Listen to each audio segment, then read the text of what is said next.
नमस्कार, मैं इंद्र दमन तिवारी हूँ और आप सभी का स्वागत है आपके अपने यूट्यूब चैनल अधिवक्ता महोदय में। हम लोग बात कर रहे हैं इस समय लखनऊ विश्वविद्यालय में LLB 3 ईयर्स कोर्स के LLB 5 ईयर्स कोर्स के आपके सेमेस्टर एग्जाम्स को लेकर के और आपके एग्जाम्स में आने वाले इंपॉर्टेंट टॉपिक्स को लेकर के। आज के अपने इस वीडियो में हम बात करने वाले हैं LLB 3 ईयर्स कोर्स में फर्स्ट ईयर के 5वें पेपर को लेकर के, जो है लॉ ऑफ क्राइम्स का। पहले के 4 वीडियो इसी चैनल पर उपलब्ध हैं, आप देख सकते हैं। जो आपका 5वां पेपर है लॉ ऑफ क्राइम्स का, उसमें आपकी 4 यूनिट के सिलेबस को लेकर के सबसे पहले चर्चा कर लें अगर तो पहली यूनिट आपकी जो है उसमें एक एलिमेंट ऑफ क्राइम, क्राइम के आवश्यक तत्व क्या होते हैं, स्टेजेस ऑफ क्राइम, और क्राइम के स्टेजेज में जो तमाम सारे स्टेज हैं उसमें कुछ थ्योरीज हैं, उनको लेकर के सवाल आपसे पूछा जाता है। साथ में आपसे एक कॉन्स्ट्रक्टिव जॉइंट लायबिलिटी को लेकर के 34(1)49 के रिलेशन को लेकर के सवाल पूछा जाता है। सेकेंड यूनिट जो आपकी है वो जनरल एक्सप्लेनेशन और जनरल एक्सेप्शन की है, जहाँ पे आपको सेक्शन 76 से लेकर के सेक्शन 106 तक जो इंटॉक्सिकेशन है, नेसेसिटी है, प्राइवेट डिफेंस है, मिस्टेक ऑफ फैक्ट है, मिस्टेक ऑफ लॉ है, इस प्रकार के जो ढेर सारे एक्सेप्शंस हैं उनको लेकर के आपसे सवाल पूछा जाता रहा है। यूनिट 3 में आपके लिए 2 टॉपिक हैं, एक अबेटमेंट का है, एक क्रिमिनल कॉन्स्पिरेसी का है। सेक्शन 107 से लेकर के सेक्शन 120B तक आपको चीज़ें पढ़नी होती हैं।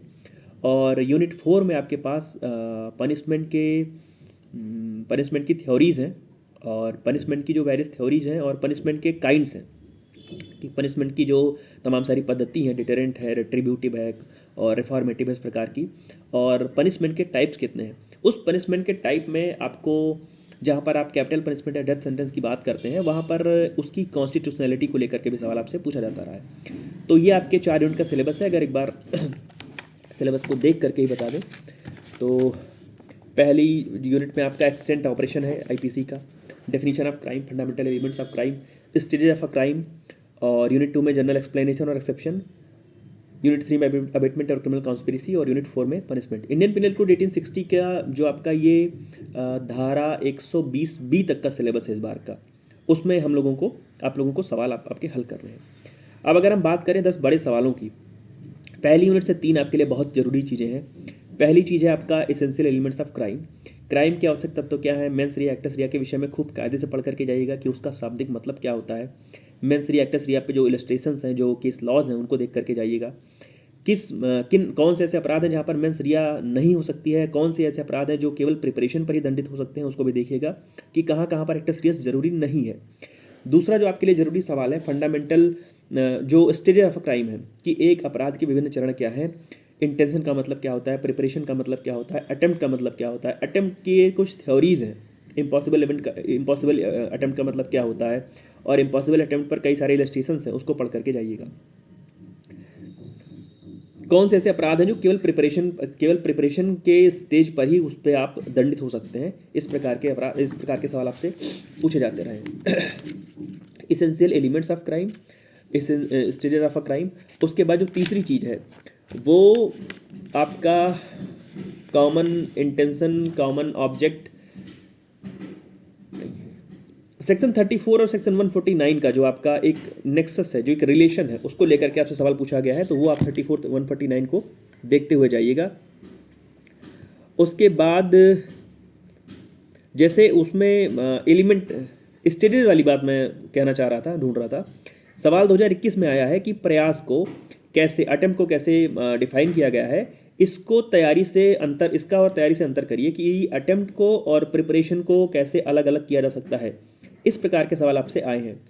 और जैसे स्टेजेस में लेकर के सवाल सीधे ना पूछ करके ऐसे पूछा गया कि निर्णित वादों एवं उदाहरणों सहित जो केस लॉज हैं, लीडिंग केस लॉज हैं, डिसाइडेड केस लॉज हैं, उनसे और इलस्ट्रेशन से क्राइम कमिट करने के स्टेजेस को आप बताइए। एलिमेंट में 2020 में एक सवाल आया है और उसमें आपसे सीधे पूछा गया है कि दुराशय को परिभाषित कीजिए, मेंस रिया को परिभाषित कीजिए, अपराध में इसके महत्व की व्याख्या कीजिए।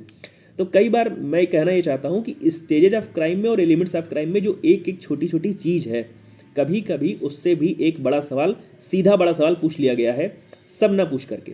तो प्रयास करिएगा कि जब भी आप स्टेजेस ऑफ क्राइम पढ़ रहे हैं, एलिमेंट ऑफ क्राइम पढ़ रहे हैं, तो दोनों जगहों पर जो छोटी चीज़ें भी हैं उनको थोड़ा सा विस्तार में देख करके आइएगा। 2022 में IPC के इंटरनल कमेंसमेंट को और इंटरनल एक्सटेंट को और बाहर के, जैसे एक सवाल कभी कभी पूछा जाता रहा है कि A है वो भारत का नागरिक है वो किसी बाहर के देश में अगर कोई अपराध कर देता है तो उसको क्या भारत में दंडित किया जा सकता है, क्या उसका भारत में ट्रायल हो सकता है, इसी चीज़ को वाइस वर्सा कर सकते हैं। तो इस प्रकार के एक्सटेंट को ऑपरेशन को लेकर के भी चीज़ें कभी घूम घुमा करके आपसे पूछी गई हैं। तो जब आप एक्सटेंट ऑपरेशन पढ़ रहे हो तो उसको कायदे से पढ़िए, उसमें नीचे चीज़ें लिखी हुई हैं कि आईपीसी का एक्स्ट्रा टेरिटोरियल जुरिडिक्शन है कि नहीं है, क्या भारत का कोई, क्या कोई विदेशी धरती पर अपराध करके अगर भारत में भाग करके आ रहा है और भारत में उसी प्रकार के अपराध का दंड दिया हुआ है आईपीसी में, तो क्या भारतीय जो न्याय प्रणाली है, जो न्याय व्यवस्था है, उसको दंडित करेगी। इस प्रकार का सवाल आपसे पूछा गया है। उसके आगे अगर हम बढ़ें तो प्राइवेट डिफेंस को लेकर के हर बार सवाल पूछा गया है। जनरल एक्सेप्शन में 76 से 106 तक की चीज़ें हैं, बहुत सारी जरूरी चीज़ें हैं, लेकिन मैं कहूँगा कि प्राइवेट डिफेंस को लेकर के हर बार सवाल पूछा गया है। और 2 सवाल आपसे प्राइवेट डिफेंस में खूब पूछे जाते हैं। एक कि कब आप अपनी प्रॉपर्टी के डिफेंस में प्रॉपर्टी की रक्षा करते करते सामने वाले की मृत्यु कारित कर सकते हैं, यदि सामने वाला आपके ऊपर हमला कर रहा है या हमला करने की स्थिति में है। और दूसरी चीज़, कब आप अपने खुद की जान की, अपने खुद के जीवन को बचाने के लिए सामने वाले की मृत्यु कारित कर सकते हैं। तो अपने संपत्ति की और अपने जान की हिफाजत करने में कब आप सामने वाले की मृत्यु कारित कर सकते हैं, ये 96 से 106 तक है। सेक्शन 100 और सेक्शन 106 आपके लिए मोस्ट इंपॉर्टेंट है, पढ़ करके जरूर आइएगा। उसके बाद अगर इस पर देखें, क्या कहते हैं इसको, जनरल एक्सेप्शन पे सवाल देखें, नेसेसिटी पर खूब सवाल पूछा गया है। R versus Dudley and Stephens का केस नेसेसिटी को लेकर के खूब पूछा गया है। Mistake of fact, mistake of law को लेकर के सवाल पूछा गया है कि यदि कोई व्यक्ति है जो किसी को गिरफ्तार करने जाता है और वो बाकायदा सरकारी कागज लेकर के जाता है, लेकिन अगर वो किसी दूसरे व्यक्ति को गिरफ्तार करके लाता है तो उसने कौन सा अपराध किया, और अगर अपराध नहीं किया तो उसको बचाव कहाँ से मिलेगा। इस प्रकार का सवाल आपसे पूछा गया है। और नेसेसिटी को लेकर के मैंने कहा, नेसेसिटी को लेकर के सवाल है, मिस्टेक ऑफ फैक्ट और मिस्टेक ऑफ लॉ को लेकर के सवाल है। और जहाँ पे इंटॉक्सिकेशन की बात है, जहाँ पे इंसैनिटी की बात है, ये दोनों आपके लिए बहुत ज़रूरी है। मैकनटन रूल पढ़ करके आइएगा, वो आपके लिए बहुत ज़रूरी है। सवाल 2022 में पूछा गया है कि चिकित्सीय उन्मत्तता और कानूनी उन्मत्तता के महत्व पर चर्चा कीजिए, उसका मतलब क्या है। उसके बाद अगर हम देखें तो सवाल आपसे पूछा गया है, प्राइवेट डिफेंस का सवाल लगभग हर बार पूछा गया है, हर बार। Mistake of fact, private defence हर बार लगभग पूछा गया है। नेसेसिटी भी पढ़ लीजिएगा और मैग्नेटन रूल जरूर पढ़ लीजिएगा।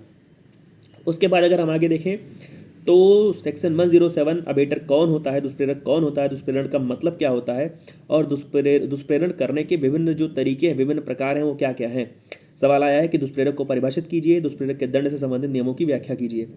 या सवाल आता रहा है इसी प्रकार से कि दुष्प्रेरण का अर्थ बताइए और निर्णीतवादों के साथ इसके विभिन्न तरीकों की व्याख्या कीजिए। या सवाल आया है कि भारतीय दंड संहिता न केवल किसी अपराध के वास्तविक अपराध को दंडित करती है, बल्कि एक ऐसा व्यक्ति जो दूसरे को भड़काता है या किसी, कुल मिलाकर के आप ये समझिए कि अबेटमेंट से आपको 1 सवाल 2 सवाल मिलना बिल्कुल तय है। अब वो भले सीधे अबेटर से पूछा जाए, हो सकता है अबेटमेंट से पूछा जाए, हो सकता है अबेटमेंट के प्रकार से पूछा जाए कि कितने प्रकार से अबेटमेंट हो सकता है, तो अलग बात है, लेकिन आपको यहाँ से एक सवाल मिलना ही मिलना है। कई बार ये सवाल पूछा गया है कि ए ने बी को कहा कि एक्स काम करके आओ, एक्स काम मतलब कुछ भी गलत काम करके आओ, और उसने एक्स काम ना करके वाई काम कर दिया, तो उसमें ए की लाइबिलिटी एक्स काम के लिए ही थी या वाई काम के लिए अब हो जाएगी। तो work done other than the work abetted, वो काम करना जो काम अबेट नहीं किया गया था, उसके अलावा कुछ काम कर देना, तो उसके लिए जिम्मेदारी कैसे कहते हैं होगी। क्रिमिनल कॉन्स्पिरेसी को लेकर के खूब सवाल पूछा गया है। और क्रिमिनल कॉन्स्पिरेसी जब आप पढ़ रहे हो तो ढेर सारे लीडिंग केस लॉज पढ़ करके आइएगा, क्योंकि क्रिमिनल कॉन्स्पिरेसी में आपको ढेर सारे केस लॉज लिखने से ही आपका पेज, मतलब मैं पेज भरने के लिए नहीं कहूँगा, लेकिन आपका जो कंटेंट है वो तभी आ पाएगा। पनिशमेंट को लेकर के, ऑफ पनिशमेंट का जो आपका चैप्टर है 53 to 75, उसमें आप पनिशमेंट को भी थोड़ा सा देख करके आइएगा, क्योंकि वहाँ से पनिशमेंट अगर आप देख करके आएंगे तो जो यूनिट 4 में आपको पनिशमेंट की थ्योरीज और पनिशमेंट के टाइप्स हैं वो तमाम चीज़ें आसान हो जाएंगी। 53 से 75 के बीच में जितने भी पनिशमेंट के टाइप्स हैं वहाँ अगर आप पढ़ करके आते हैं तो फिर चौथी यूनिट का जो आपका पनिशमेंट का टाइप वाला सवाल है वो बिल्कुल आसानी से हो सकता है। और जब आप पनिशमेंट के टाइप्स पढ़ रहे हो तो वहाँ प्रयास करिए कि डेथ सेंटेंस के अंतर्गत जो रेयरेस्ट ऑफ रेयर की थ्योरी है, डेथ सेंटेंस के अंतर्गत जो उसकी कॉन्स्टिट्यूशनल वैलिडिटी को कई बार चैलेंज किया गया है, मच्छी सिंह का केस है और तमाम सारे ऐसे केस लॉज हैं जहाँ पर उसकी कॉन्स्टिट्यूशनल वैलिडिटी को लगातार चैलेंज किया गया है। और उच्चतम न्यायालय ने, माननीय उच्चतम न्यायालय ने उसको कई मसलों में होल्ड किया है, कई मसलों में अपनी बातें उन्होंने बदली हैं, तो वो देख करके आइएगा।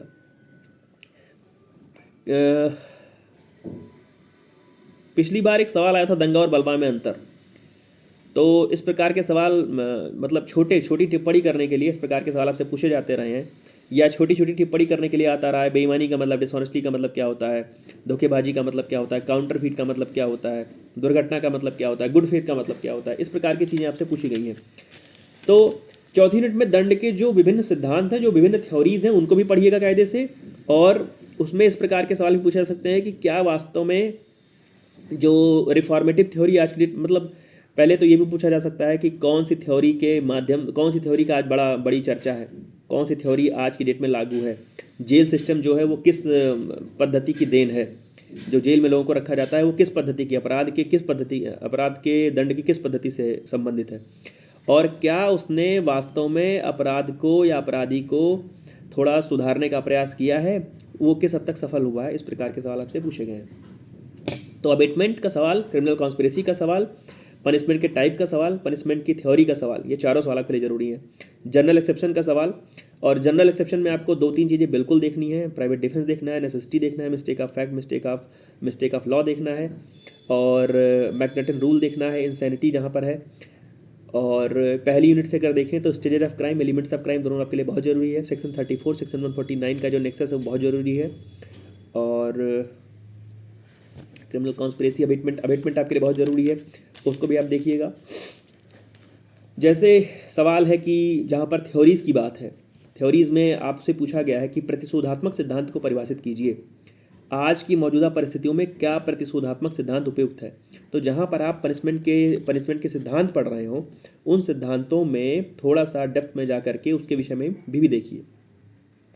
सवाल आया है कि सामान्य आशय से आप क्या समझते हैं, कॉमन इंटेंशन का आप क्या मतलब समझते हैं। ढेर सारे लीडिंग केस के साथ, ढेर सारे डिसाइडेड केसेस के साथ इसकी व्याख्या कीजिए। सवाल आया है कि अच्छा, प्राइवेट प्रतिरक्षा में एक सवाल आता रहा है कि वे कौन से काम हैं जिनके अगेंस्ट आपको प्राइवेट डिफेंस नहीं मिला है।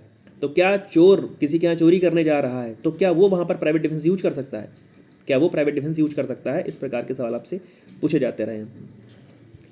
और डॉली इन कैपेक्स को लेकर के छोटी टिप्पणी, इम्पॉसिबल अटेम्प्ट को लेकर के छोटी टिप्पणी, ए बी करके अगर सवाल पूछा जाता है तो इस प्रकार से चीज़ें पूछी जाती हैं। कपटपूर्वक का क्या मतलब होता है, और विचित्रता का क्या मतलब होता है। और जहाँ पे इंटॉक्सिकेशन है, इंटॉक्सिकेशन में वॉलंटरी इंटॉक्सिकेशन होना चाहिए या इनवॉलंटरीली होना चाहिए, तब आपको उसका डिफेंस मिलेगा। तो इस प्रकार के सवाल आपसे पूछे गए हैं। तो ये 1 से लेकर के 120 बी तक का आपका जो सिलेबस है, उसके जरूरी जो टॉपिक हैं वो मुझे लगता है यहाँ से आपको ढेर सारे सवाल मिलने की उम्मीद है, जहाँ से आप 5 सवाल कर सकेंगे। प्रयास करिए कि अपनी बातों में ढेर सारे इलस्ट्रेशंस डालिए, ढेर सारे केस लॉ लिखने का प्रयास करिए, और जो आपके रेलिवेंट प्रोविजन है, जो आपके सेक्शंस हैं, जरूरी सेक्शन है, उसको सबसे ऊपर सबसे पहले बिल्कुल सजा के लिखने का प्रयास करिए। तो ढेर सारी शुभकामनाएं आप सभी को। मुझे लगता है आपका शायद एक कोई पेपर बचा होगा, उसके वीडियो को लेकर के मैं जल्दी उपस्थित हो जाऊंगा।